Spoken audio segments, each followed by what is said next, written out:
today is from Psalm 23, a psalm of David. The Lord is my shepherd.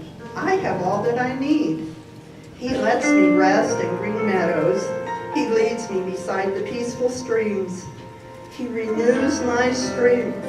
He guides me along right paths, bringing honor to his name. Even when I walk through the darkest valley, I will not be afraid, for you are close beside me. Your rod and your staff protect and comfort me. You prepare a feast for me in the presence of mine enemies. You honor me by anointing my head with oil. My cup overflows with blessings. Surely your goodness and unfailing love will pursue me all the days of my life, and I will live in the house of the Lord forever.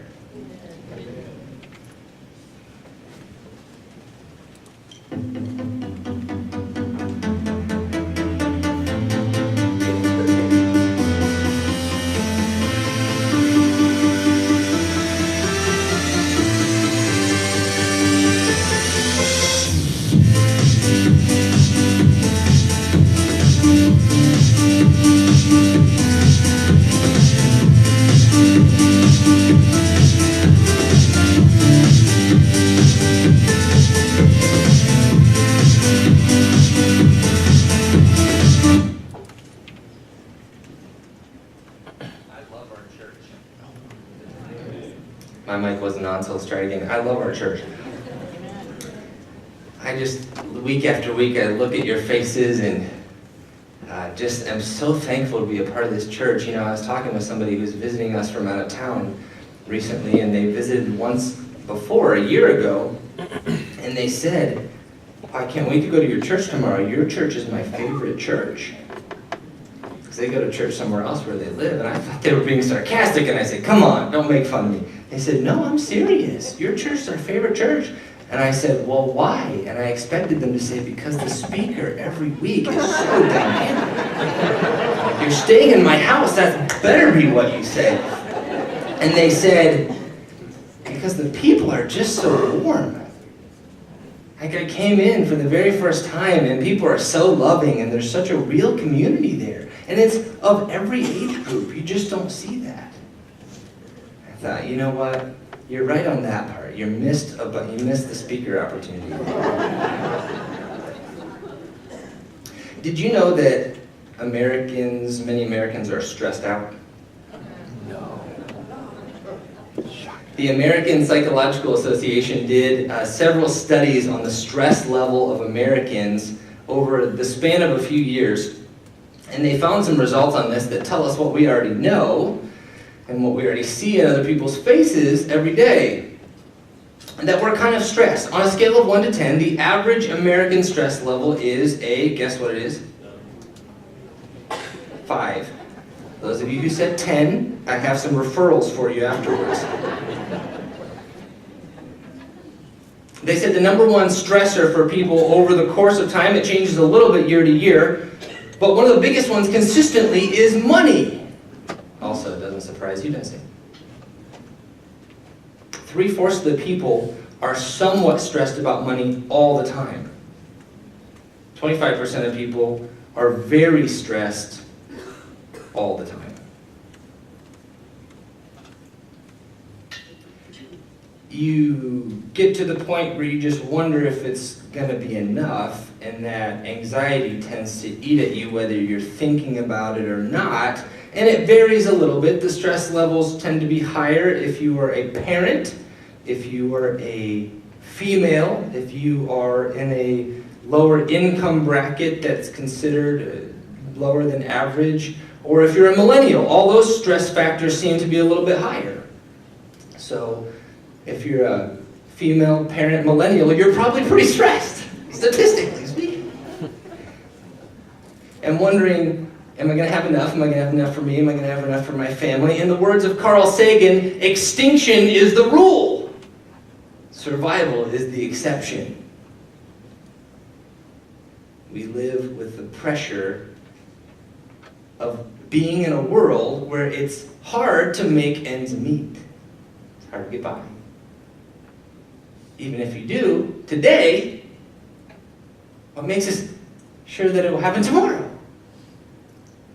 And when we get stressed like this, some of the results of what happens inside of us are not good. Anxiety, overwhelm, despair, isolation, frustration, anger.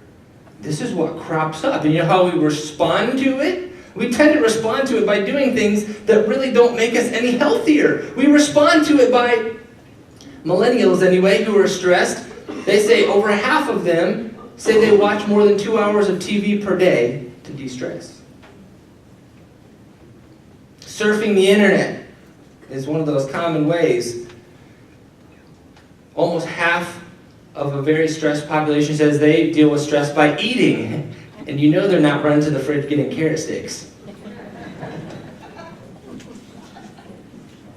Drinking, smoking. So these are some of the other ways that people deal with this underlying stress. Maybe you know somebody with some of those descriptors. Maybe you have felt some of those things in your own life recently. And if so, I'm so glad you're here, because I really believe that God wants to speak to you today through this very ancient psalm. It's one of the most famous passages in the Psalms, in the whole Bible. It's arguably one of the most known pieces of literature throughout history. I can't tell you how many times I've read this at funerals, because it's a go-to. People love it. Even if they don't read the Bible, you've probably heard something from Psalm 23. Sometimes it's called the Shepherd's Psalm. I want to walk verse by verse through this psalm with you this morning, because as I've done this, it's just really revolutionized my thinking about the Psalms and the way God cares for me. So just sit back and relax. I'm not going to hit any hard challenges with you right now. I just want to describe what the shepherd is like. At the very beginning, this is identified in the subscript as a psalm written by David, which tells us a little bit already, because we know about David. He was a king, the greatest king of Israel, but he didn't get his start there. He got his start working in the family business at a minimum wage job as a shepherd. It's kind of a fairly lonely job. You can talk a lot to your clientele, but they don't talk back very much. You can help them, but they don't do a whole lot for you. And so this was written as a psalm of David. That tells us a little bit about the fact that he knows what he's talking about. He starts out by saying, "The Lord is my shepherd." Now this was written by a shepherd who is saying, "The Lord is my shepherd." If David wrote this at some point during his kingship, I want you to imagine that when David walked into a room, wherever he went, he was in charge. Anytime he walked into the presence of another person, they would bow, they would humble themselves, they would do whatever he said immediately. He had the power to execute people, he had the power to move finances and change the economy at will, he had the power to command militaries to invade this nation or protect this person. He was the wealthiest person he knew around his area. He was the alpha dog everywhere. But in his heart, he knew he was not in charge. He said, "The Lord is my shepherd. I'm just a sheep in his care."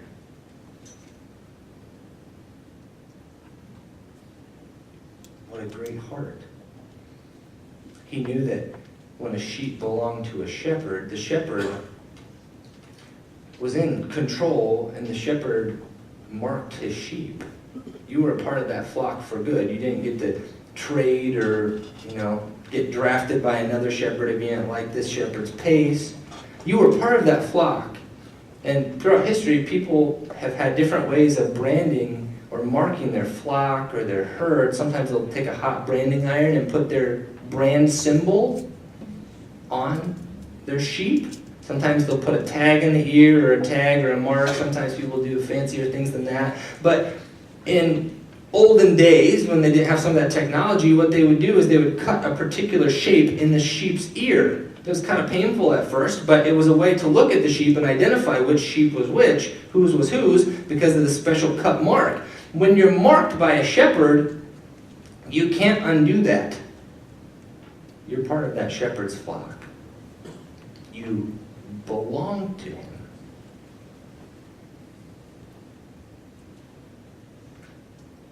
The Lord is my shepherd. I lack nothing. Some translations say, I shall not be in want. I have everything I need. And David is telling us at the beginning, now let me tell you what kind of shepherd I have. When you're a sheep, you are dependent on the skill and care of your shepherd. If he does not do a good job, if he doesn't know what he's doing, if he's negligent, you suffer. If he's cruel, you suffer. If he's caring, thoughtful, and attentive, you flourish. But it's not dependent on you. You're totally dependent on him. Philip Keller was a pastor for a number of years, but before that, he served as he lived and worked as a shepherd in Africa. And in Africa, some of their shepherding techniques are still fairly ancient, similar to what David may have done in his shepherding days. And so Keller has reflected in the later years of his life after being a pastor on Psalm 23. He said when he was a shepherd, there was a pasture that was his, and then there was a fence between his sheep and another flock owned by a different shepherd. And he said he often looked remorsefully across the fence because his sheep were really well cared for, cultivated, well-fed, content, at peace. But just on the other side, the shepherd next door was kind of lazy and negligent, and his sheep were constantly irritable. They were emaciated. They were hungry. They were restless. He wouldn't move around. He wouldn't cultivate the pasture land. They would eat it down to the dirt. And so these sheep would walk up to the fence, hungry, infested with bugs, looking over to the green pastures, longing to be under the care of a different shepherd, but they couldn't. He said sometimes the fence, it would go down to a body of water, and during the winter when the tide would go out, the sheep would sneak around the fence and eat in his pasture because it was just so much better. They would pretend to be part of his flock, but he said, as much as I hated to do it, I had to pick these sheep up, and I had to carry them back and put them into the care of their negligent shepherd because they were my sheep.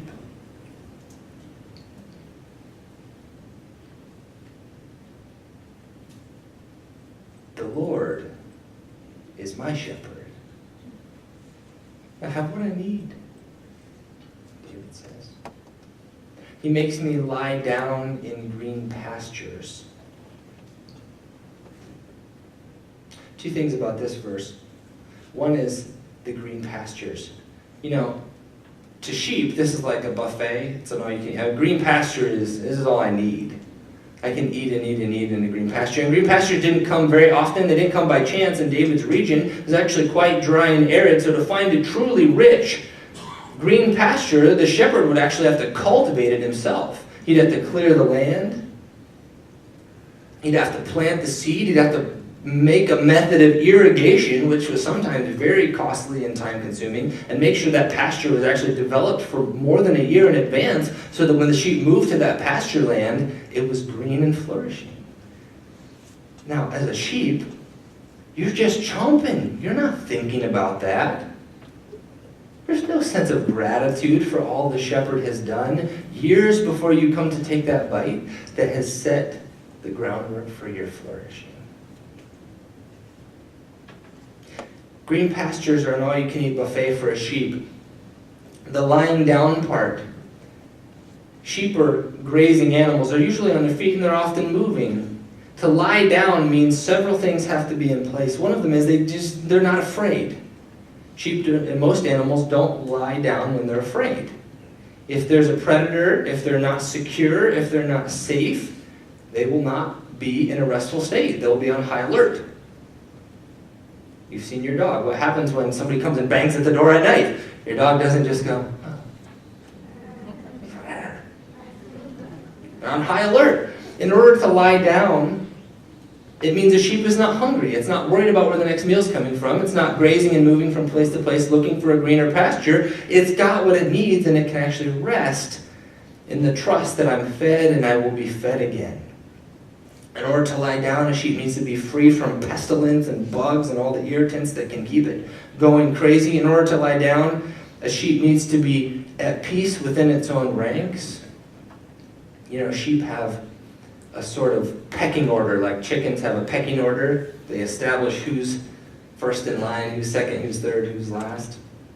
Most animals have some kind of order like this that live in groups, and sheep have a budding order, similar to a pecking order. They just establish dominance. Even if you have a group full of females, they'll establish who's the most dominant, which means that person can get whichever pasture area they want to eat from. They can move other people out of their area if they want. They can sort of rest in their queen status.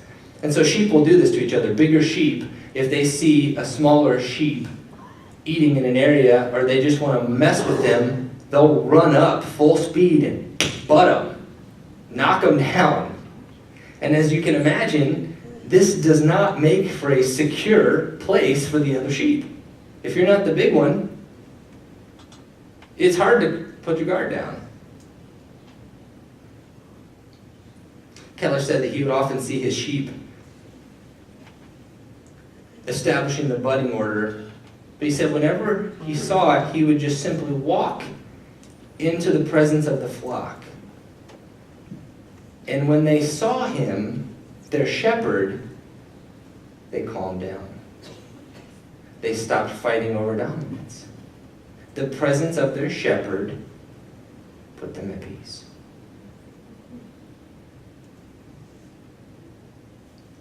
To lie down was health.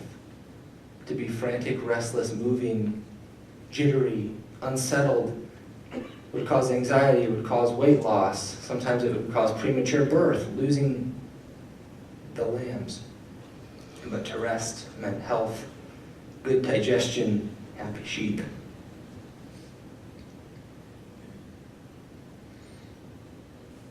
He leads me beside quiet waters.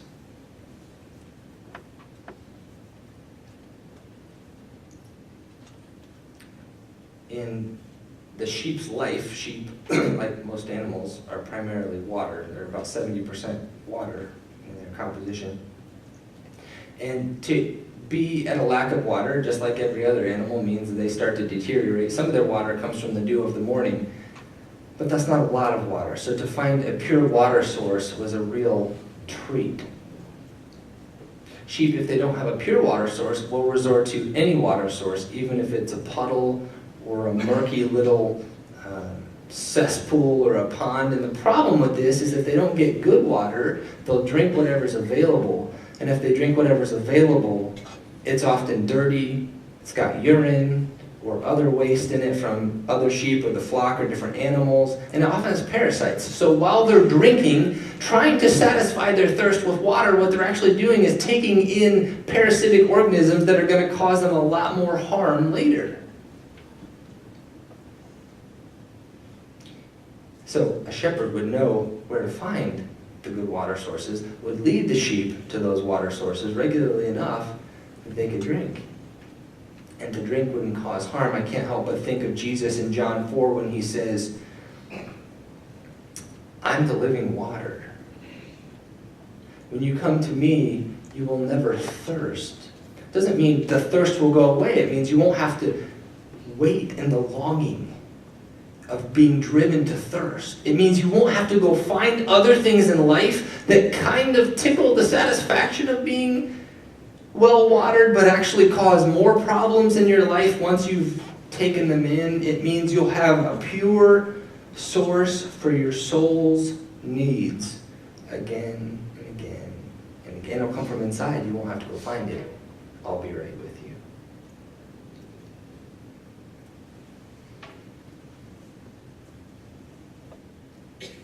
He restores my soul.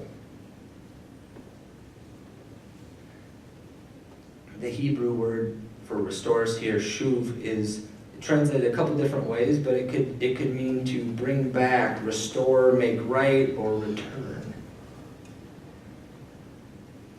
My shepherd returns my soul to the place it needs to be. There's a term that we still use. I don't use it, I'm not a shepherd, but shepherds and people who deal with sheep would still use, called a sheep can get cast or cast down or downcast. And actually David uses this word in a different psalm. He said, why are you so downcast, O my soul? Put your trust in God. But he was thinking of sheep. Because when a sheep gets cast, literally what happens is they go down. It's actually quite pathetic. Can happen in several different ways. If they get knocked over, it could happen, but more likely they've laid down and they're sleeping, and sometimes when they get up, they roll a little bit too much the wrong way, or if the ground is not even and they don't realize it, the weight gets ahead of them, and they're on their back like this, and they can't get up. Have you ever seen like a turtle on its back or some insect that's just, and they cannot get up. They just can't, and sheep are engineered like this. They cannot roll over on their own if they get cast. So when they get cast, they will kick and they will bleat and they'll try to roll themselves over, but they're really in bad trouble because before long, the gases will build up in their digestive system. Their internal organs will start shutting down, and they are a free meal for any predator. So when a sheep is cast down, they've got hours, sometimes days if it's not getting too cold at night, but they are in real trouble of death. And so what a shepherd will do, whenever morning comes or whenever they move from one area to the other, the shepherd will look over the sheep and he'll be counting. I count 99. We're supposed to have 100. Hold on. I got 99. What'd you get? We're supposed to have 100. Let's do it again. Okay, we're missing one. You stay here. I'll go find it. Sure enough, just over the ridge, one of those sheep on its back, bleeding, calling for help. And the shepherd, as he gets closer, can hear the noise. He sees the vultures circling over the sheep, because vultures know when you see that happening, that sheep's either going to die in the cold tonight and you've got a free meal tomorrow, or there's going to be a coyote or some sort of lion that comes in, a mountain lion, a cougar, something's got a free meal, and then you can get the leftovers, but he's just waiting. When the shepherd sees this and sees the circling, sees the poor sheep cast down, he'll pick them up, he'll roll them over, and then if it's been a while, all the circulation is lost in the legs. The sheep can't move. The sheep can't follow. So we'll take some time, warm him up, massage the legs until the muscles are working again. And then if the sheep's able, okay, let's get back to the flock where you're safe. And if it's not able, if it's a small sheep, he'll pick him up and actually carry him back to the flock until he's safe.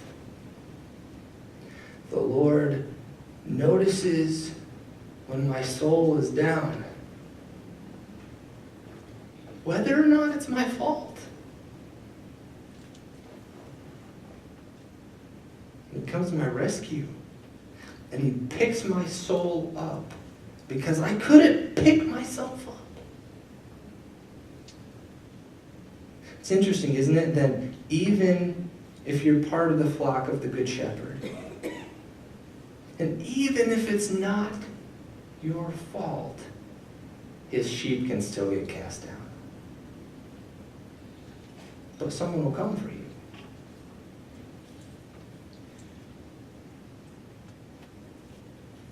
He guides me along the right paths. Some translations say paths of righteousness for his name's sake. Sheep like the comfort of the familiar. They will stay in one pasture beyond what is good for them. They don't know when it's time to head. In other words, they will kill a field until it's no good, and it will take years and years for that field to recover. They'll eat it, they'll pull the grass right up to the roots and destroy everything. I almost said a pastor. A shepherd will move them from the pasture before it's time for them to go, because he knows what's best for them. He'll move them from one pasture to another, which will let that pasture actually recover. But in order to do so, they have to travel. And so a shepherd will have multiple locations throughout the year to move the sheep in certain environments and settings, if there's a large flock and not enough pasture land in one. And so they'll take them on paths to the next pasture land, and they'll have it prepared, and it'll be ready. But the sheep don't necessarily want to leave, so the shepherd has to lead them. He'll lead them along the right paths to get them to the right destination. And notice for the reason and the reputation's sake of this, it's not he leads me along right paths so the sheep look really good. The shepherd's reputation is seen in the state of the sheep. Keller took pride in the fact that his sheep were well fed. They were nourished, they were productive, they had really healthy lambs, and he kindly felt horrible for these other sheep because you looked at the sheep who were emaciated and starving on the other side of the fence and you thought, man, what kind of shepherd do they have? The sheep weren't to blame. The reputation of the shepherd can be seen in the state of the sheep. He leads me along paths of righteousness for his name's sake. Even though we walk through the darkest valley, I will fear no evil, for you are with me. Some translations say through the valley of the shadow of death. That's a beautiful image. One that we miss because we don't shepherd. But this is travel. First part was about provision. The second segment is about travel. He leads me. We're now moving as a sheep, as a flock. And we're moving to a different pasture land. And as the year went on, at the beginning of the year in spring, the pasture land would be low ground. But as the year went on, the low ground would be eaten up and the snow would be melting on higher ground. And if you've ever been in areas where there are mountains and snow melt, you know the grazing animals, what they do as the year gets warmer, they start heading up and up, because there's fresh vegetation where the snow melts and a lot of water. So the shepherd is now leading them to higher pasture. And in order to do that, going up a mountain, the best way to higher pasture is through the valleys in the middle of the mountain. You don't walk on the ridges. You'll take a sheep through the valleys because it's moist. There's more water. There's more vegetation. And you've got some shade. So as you're going up through those valleys to higher ground, sometimes it's actually quite dangerous because there are predators in the valleys. There are shadows, and there's easier places to get lost in the valleys. There are storms that can creep in unexpectedly and hammer you in the valleys, but the shepherd is taking them through the valleys that are difficult, that are hard, because he knows that there's better pasture land ahead, and he wants them to get to higher ground, because if left to themselves, they would just stay. Even though I walk through the valley of shadows, I won't be afraid of those storms. I won't be afraid of getting lost. I won't be afraid of the lurking predators watching me from the rocks. Why? I don't have to know where I'm going. But the shepherd does. He's already been there. Your rod and your staff comfort me. These are actually not descriptions redundantly. Rod and staff were two basic primitive tools that shepherds would use as kind of the essentials. The rod was a shorter bat, kind of bludgeoning club.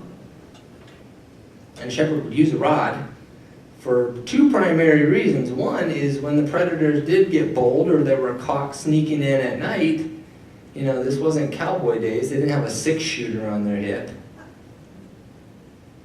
They had a stand, and like I said, shepherds were lower wage jobs, which is interesting to think God and Christ described himself as a shepherd with a humble position. But they could create their own club, and so they would. So this rod would be used literally if a predator was attacking the sheep, the shepherd would stand in between, and this was the only line of defense to bludgeon to death whatever's coming. Good shepherds would do that. Bad shepherds wouldn't care. But the good ones would come between the predator and the flock. Beat it to death if they had to. The other reason for a rod was to discipline the sheep. If a sheep was obstinate, non-responsive, if they continued to butt, tell him. The rod would say, if you do that again. Shepherds became very skillful in throwing their rod over distances. If a sheep was running off or getting itself into danger,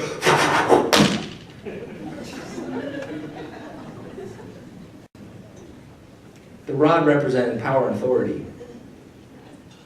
What a comfort when you can trust the hand of the shepherd that holds it. The staff was a longer, more slender stick with a hook on the end, and this represented compassion and care. And the shepherd would use the staff for a couple different reasons. If a lamb would get separated from its mama, and it was, there was a flock in between it, and they couldn't find it, the shepherd didn't want to pick up the baby lamb and get its scent on it, which may cause it to be rejected by its mom. So what it would do is pick the lamb up in the crook of its staff and carry it over to its mom. If a sheep was coming up, if it was a lead sheep or one of the ones closest to it, and it was coming up against a fork in the road on the path, and it wasn't going the right way, the shepherd would just take the bottom of the staff and just nudge, just put a little pressure on the sheep's side until it turned the right way.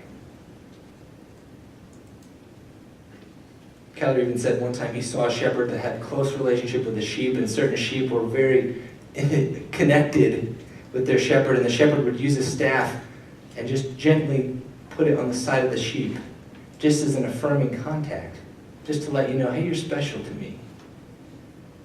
Just maintaining contact, almost like holding your hand. Sounds kind of weird, huh, for a shepherd to do that with a sheep, kind of below him.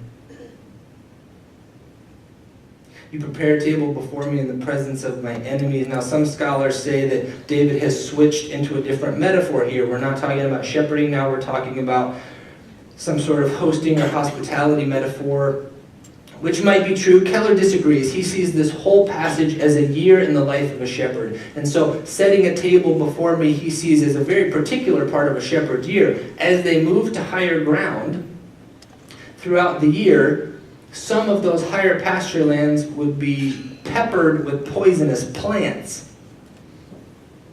I did not plan for that alliteration, but it worked out very nicely. And so he talked about in his reflections, he and his children would go up weeks in advance or days in advance before the sheep got to that higher pasture land, and they would spend hours and hours on their hands and knees pulling out the poisonous plants, because the sheep wouldn't discriminate. They would just eat whatever and then keel over and die within minutes of eating the poisonous ones. And so as they prepared that flat pasture land, when the sheep came, they could just eat freely. You anoint my head with oil, my cup of blessing overflows.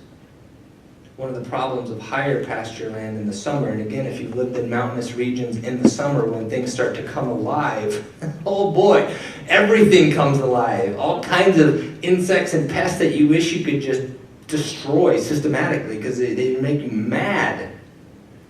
And so these pests would drive the sheep crazy as they got to higher pasture land. Flies, biting flies, mosquitoes, gnats drive you crazy. You've been in these places, right? Where the mosquitoes you just want to pull your hair out and go crazy. This is what would happen for the sheep at higher ground. Keller said there was one in particular that he despised the most. It was called the nose fly. It would land in the sheep's nose and lay its eggs in the soft mucus membranes of the sheep's nose, and then it would fly away. And when the eggs hatched, the larvae would climb up into the nasal passages and embed themselves into the flesh inside the skull of the sheep. And this was so painful that the sheep would literally butt their head against a tree or the ground and hit themselves, sometimes even knocking themselves out with pain and just frustration. Sometimes they would even accidentally kill themselves because they were so irritated by these pests. He said there was one traditional way to deal with this that was effective all the time. They would mix their own ointment based primarily on oil with some other spices. They would take this oil and when they did that, it was amazing because all of a sudden Pests were repelled, the sheep were at peace. Oil had to be applied a few times throughout the year because it would wear off. But when the oil was applied, especially to the head, the sheep were at peace.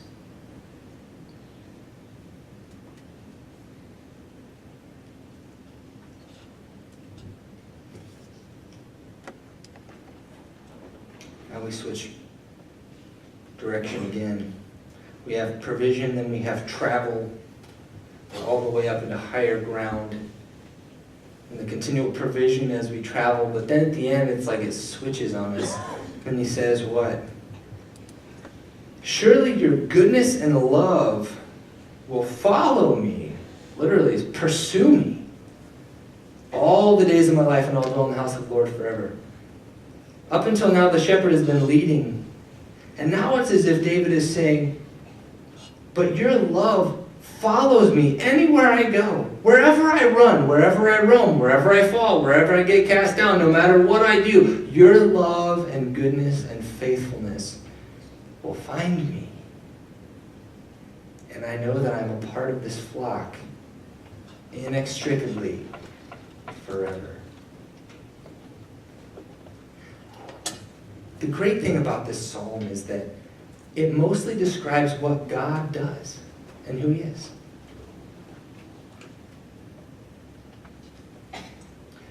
He provides, he leads, he protects, he knows, and he even pursues us with his love. So I just want you to reflect on this and take heart in the kind of God that he is. But I want to ask you two questions before you go. One is, in light of who God is the Lord your shepherd? It sounds obvious, but it's actually a fair question that we often skip. Is the Lord your shepherd? Or is somebody else in charge? Jesus, in talking about the sheep analogy, said, number one, he was the good shepherd, but he also said, I am the gate for the sheep. You can't get into God's flock unless you come through the gate. Anybody else who tries to get in is up to no good, and they're imposters, and it won't work. There's only one way into God's flock. It's through the gate, and I am the gate. So let me ask again. Is the Lord your shepherd? Have you submitted your life to Jesus? To be marked for him as his? To be willing to follow his lead? Or are you following somebody else's lead? Do you trust that he is actually able to provide for you? Or do you really think when times get tough that you're better off on your own?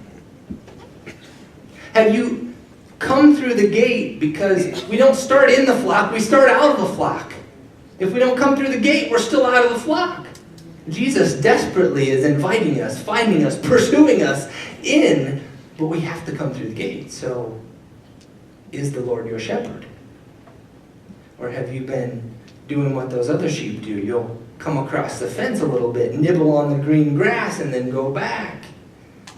But the mark on your heart is not one that says that you have actually submitted your life to Jesus, that you devoted your life to following him. That's a heart mark that only Christ can see real clearly, but he sees it real clearly.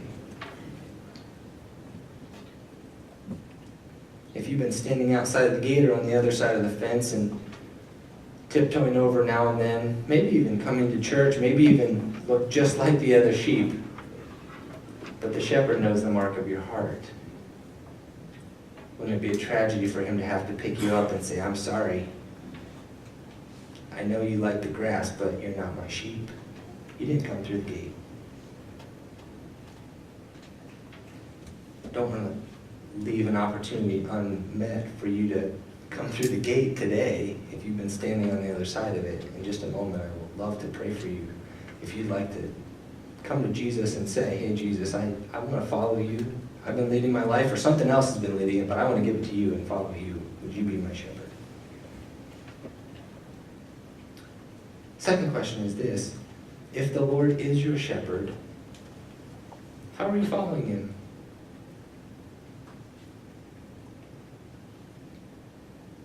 How well are you trusting him?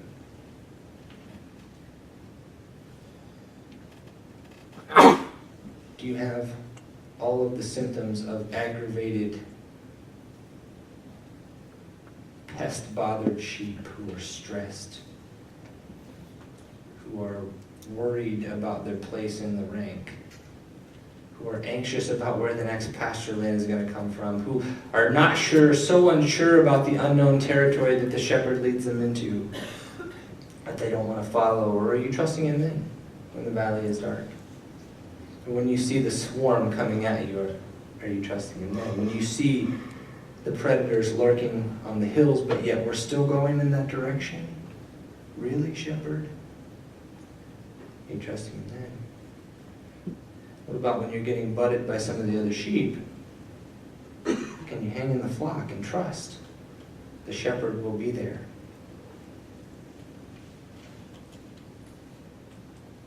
As we close, I want to pray, and if you want to make a decision to join the flock and give your life to Jesus, we'll do that, and then in just a moment we'll close in a song. As I pray, if you have been here and you've identified yourself as somebody who's not ever entered the gate for real, you've been part of the flock in and out, but you've never actually surrendered your life to Jesus, I want to pray a prayer that would let you do that this morning, or give some words to it. And as I say it out loud, you can just close your eyes and pray to God in your heart what I'm saying. He sees the mark on your heart. Dear Jesus, I believe that you're the one that can save me. And you're the true water that feeds my soul. Please forgive me for all the wrong I've done, and for trying to be led by other things. And please welcome me into your flock. I want to follow you, and I want to submit my life to you today, and then live in the house of the Lord forever. Please accept me. Amen. If you noticed in yourself the marks of the stressed sheep, I just want to give you a chance to reflect quietly in a conversation with God. And just ask your shepherd, okay, what is it that I need to trust in? How can I follow you through what I'm going through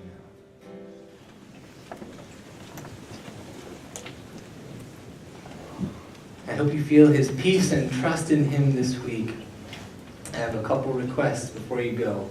One is, if today was your day to actually come into the flock and give your life to Jesus and surrender, would you do something before you go? We don't want to embarrass you or make you feel uncomfortable, but would you, on your way out, would you take a cross and hang it on the plus back there? That's our way of celebrating the decision that you've made and thanking God for that. So before you go, just hang a cross on the way out. You don't have to tell anybody or talk to anybody if you don't want to. Second request is this. Guys, we are entering a summer season that is very exciting in terms of our outreach and partnerships around the world. We partner with 5 different organizations and missionaries around the world and 3 locally. And so in a few weeks, actually next week, you'll have an opportunity to take a prayer card and pray over these partnerships, and take a pledge card and invest some of your resources into making a difference in the world. For next week, pray about that, but for next week, I just want to ask you to do something really simple. When you take your socks off tonight to go to bed, or your shoes when you get home if you don't wear socks, I'd like you to think about Guatemala. One of our partnerships is in Guatemala. It's called Impacto Ministries. It's a good ministry. The way they do ministry, sharing the gospel, empowering people, is solid and biblical. We have a team, or some people from our church going there in a few weeks, and we're going to send them with a suitcase full of socks. That's one of the items that they use and serve their communities with, is socks. So I just ask, between now and next week, buy a pair of socks, or a box, or what do you buy? Bag? They come in. Buy some socks. Don't use your old ones with holes in them. Bring them back next week and put them in the basket. You'll see it as soon as you come in the front doors. You see that basket. I just hope we have that basket overflowed and socks on the floor and all over the place. It looks like my bedroom by the time we're done next week. But can we do that together? Can you just get some socks for next week? Everybody, bring it in. And in just a few weeks, those socks will be worn by somebody in Guatemala who will be thanking God that He provided for their needs through somebody in Warsaw, Indiana that they've never met. And now may the love of God, the peace of Jesus Christ, and the fellowship of the Holy Spirit be with you as you go. You are sent.